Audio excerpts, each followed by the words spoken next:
بسم اللہ الرحمن الرحیم حتى يخوضوا في حديث غيره إنكم إذا مثلهم إن الله جامع المنافقين والكافرين في جهنم جميعا وقد نزل عليكم في الكتاب توجہ اور یقیناً اللہ نے اس کتاب میں تم پر یہ حکم نازل فرما دیا. کیا حکم؟ ان اذا سمعتم آیات اللہ یکفر بها ویستہزأ بها فلا تقعدوا معهم. اب یہ مومنوں سے کہا جا رہا ہے. منافق کیا کرتے تھے؟ کبھی رسول اللہ کا مذاق اڑا رہے ٹھیک ہے، اب جی ہم جنگ لڑنے جا رہے ہیں، اب جی یوں مذاق اڑاتے تھے. حقیقی مومنوں کو جو کمزور ہیں ان کو وہ کرنے کے لیے، ٹھیک ہے نا. آیات خدا کا مذاق اڑاتے تھے، دین کے شاعر کا مذاق اڑانا، دینی باتوں کے لطیفے بنانا. اللہ فرما رہا ہے یقیناً اللہ نے تم پر کتاب میں یہ نازل کر دیا کہ جب تم سنو کہ اللہ کی آیات کا انکار کیا جا رہا ہو. اللہ کچھ اور کہتا ہے، حکم دیا ہوا ہے، اور یہ لوگ کچھ اور پلاننگ کر رہے ہیں. جب تم یہ سن لو وَيُسْتَهْزَأُ بِهَا، اور اللہ کی آیات کا مذاق اڑایا جا رہا ہے، استہزاء مذاق اڑایا جا رہا ہے، فَلَا تَقْعُدُوا مَعَهُمْ، تو ایسا کرنے والوں کے ساتھ نہ بیٹھو. اسے کہتے ہیں غیرت دینی. غیرت دینی. اب معذرت چاہتا ہوں لیکن سمجھانے کے لیے مثال دے رہا ہوں، ٹھیک ہے. کوئی بندہ کہیں سے گزر رہا ہو، ٹھیک ہے، اس کو نظر آئے کہ اس کے کچھ جاننے والے خدا نخواستہ اس کی بیوی کا مذاق اڑا رہے ہیں بیٹھ کے ایک دوسرے کے سامنے. جو اس کی عزت ہے، جو اس کی ناموس ہے، یہ دیکھیں کہ میرا ان سے لنک ہے، میرے سے تعلق رکھنے والے کچھ لوگ کیا کر رہے ہیں؟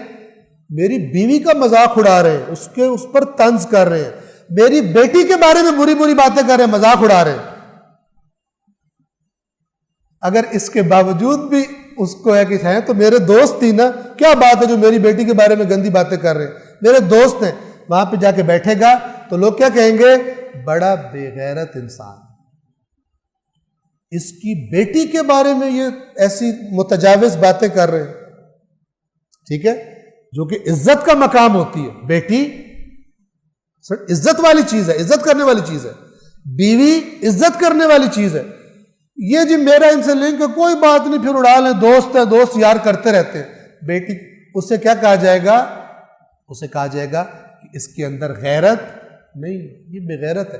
انسان کی غیرت ہوتی ہے کہ جو اس کو بعض اوقات لڑنے پر اپنی عزت کے دفاع پر مجبور کر دیتا ہے. انسان لڑ مر جاتا ہے کہ تم نے کیوں میرے مثلا گھر کے بارے میں، ہماری خواتین کے بارے میں تم نے ایسی بات کی. یہ سمجھانے کے لیے عرض کر رہا ہوں. ایک ہوتی ہے غیرت دینی، دین کے بارے میں غیرت، جو امام حسین کو لے کر گئی کربلا میں. امام نے اپنے خطبات میں غیرت دینی کی طرف توجہ دلوائی جو ساتھ نہیں جا رہے تھے. امام نے کیا فرمایا؟ تم نہیں دیکھتے حدود خدا پامال ہو رہی ہیں، تم دیکھ رہے نہیں ہو. ان دوسرے لفظوں میں غیرت نہیں ہے تمہارے میں.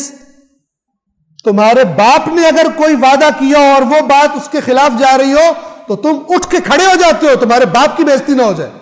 اللہ کے دین کی خاطر اٹھ کے کھڑے نہیں ہوتے ہو تم. یہ اس آیت میں یہ کہا جا رہا ہے کہ تم اگر دیکھو منافق کہیں اللہ کی آیات کا انکار کر رہے ہیں، مذاق بنا رہے ہیں، فلا تقعدوا معهم، یعنی تمہاری غیرت اور حمیت دینی کا تقاضا یہ کہ ان کے ساتھ نہیں بیٹھنا. حتی یخوضوا فی حدیث غیرہ، جب تک کہ کسی اور بات کو وہ نہ شروع کر دیں، اس کو چھوڑ نہ دیں. اس حالت میں اگر تمہارے اندر دینی غیرت ہے، یعنی ایمان ہے تمہارے اندر، تو پھر تم نہیں بیٹھو گے ان کے ساتھ. اب آگے اللہ کیا فرما رہا ہے یہ غور سے سنو. انکم اذن مثلہم، اگر تم بیٹھ گئے تو تب تم بھی انہی کی طرح ہو. یہ مت سمجھنا کہ تمہاری پارٹی اللہ کے رسول کے ساتھ. اگر خدا کی آیات کے انکار کرنے والوں کے ساتھ بیٹھتے ہو اور خدا کی آیات کا دین کا مذاق اڑانے والوں کے ساتھ بیٹھتے ہو تو تم انہی جیسے ہو. انکم یقیناً تم اذن تب یعنی جب تم یہ حرکت کرو گے مثلہم انہی کی مثل تم بھی انہی جیسے ہو. اور پھر سن لو اللہ کیا کرنے والا ہے ان اللہ جامع المنافقین والکافرین فی جہنم جمیعا. تو پھر خوشخبری سن لو کہ یقیناً اللہ منافقوں کو اور کافروں کو سب کے سب کو جہنم میں جمع کرنے والا. اب یہاں منافقت کون یہ کس کو دھمکی دی جا رہی ہے کہ جس کے سامنے اس کے دین کا مذاق اڑایا جائے اس کو اپنی دوستی زیادہ عزیز ہو. دین کے خلاف بات ہو رہی ہے. اب یہی ہو رہا ہے دنیا میں. آپ انٹرنیشنل ریلیشنز میں دیکھیں دین پامال ہو رہا ہے. دینی غیرت دھجیاں اڑائی جا رہی ہیں اس کی. ٹھیک ہے نا. لیکن ہماری جو انٹرنیشنل پالیسی ہے وہ کیا ہے اپنے مفادات کی. بالآخر دین ہمیں محدود کرتا ہے سرحدوں میں یا دین کی سرحدیں نہیں ہیں. آپ توجہ فرما رہے ہیں. تو بالآخر مثلا ایک کاز جو بڑا سارے مسلمانوں کا بعض کاز ایسے کہ جس کو شیعوں اور سنیوں نے بانٹ لیا لیکن مثلا فلسطین کا مسئلہ شیعوں سنیوں دونوں کا مسئلہ لیکن فلسطین آج کل بیچا جا رہا ہے بک رہا ہے. وہ so called deal of the century کرنے کی کچھ لوگ کوشش کر رہے ہیں فلسطینیوں کو مثلا بیچ کر تو سمجھ. لیکن کچھ لوگوں کو کیا عزیز ہے وہ لوگ کہ جو دین اسلام کے دشمن ہیں ان کے ساتھ اپنی دوستی زیادہ عزیز ہے ان کے ساتھ بیٹھنا زیادہ عزیز ہے جبکہ اللہ منع فرما رہا ہے کہ جو تمہارے دین کے خلاف ہے ان کے ساتھ مت بیٹھو. کیوں اگر کرو گے جو تمہارے دین کا مذاق اڑاتے ہیں تمہارے دین کو کوئی لفٹ نہیں کراتے ان کے ساتھ اگر بیٹھو گے تم بھی انہی میں سے ہو. اور پھر اگر انہی میں سے ہو تو یاد رکھو اللہ کیا کرنے والا ان اللہ جامع المنافقین والکافرین فی جہنم جمیعا. یقیناً اللہ تمام منافقوں اور تمام کافروں کو جہنم میں اکٹھا کرنے والا ہے. چونکہ یہ اصل میں کافر ہی تھے یہ اوپر سے بنے ہوئے تھے اس زمانے میں ہو یا آج کے زمانے میں ہو.